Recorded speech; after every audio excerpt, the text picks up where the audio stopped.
Јужноафриканскиот сој на коронавирус станува нова опасност за Македонија. Првиот пациент носител на оваа мутација вчера беше регистриран во Грција.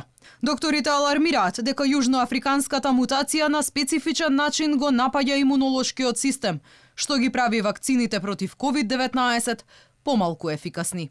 Јужноафриканската, онаа која што повеќе не плаши варијација, која што веќе ги избегнува тие наши одбранбени организми кои што ги ствара и оваа нова модерна вакцина МРНК вакцина како Модерна, како Pfizer, веќе и самите они најавуваат дека нивните вакцини на овој сој јужноафрички е помала 6 пати ефективноста на вакцината.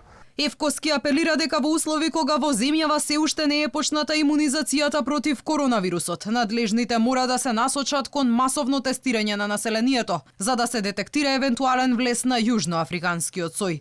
Тој вели дека во услови на ширум отворени граници, неопходно е да се воведе задолжително тестирање при влез во земјата. Секој кој што влегува на граница би се тестирал бесплатно, не треба да има никакви трошоци кон граѓаните кон овој тест, се со тоа да имаме точна целна група кон која ние ќе се насочиме да ги заштитиме и да ги изолираме. Штом веќе ги познаваме контактите, зашто овој вирус и секој еден вирус можете да го уништите само доколку го спречите на изворот.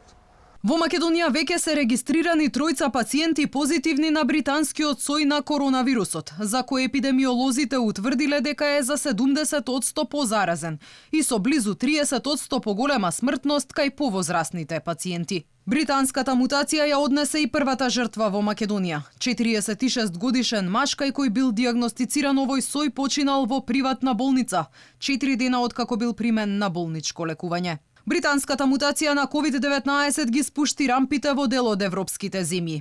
По Велика Британија, која воведе целосен карантин во земјата, и Германија го ограничи движењето во неколку покрајни.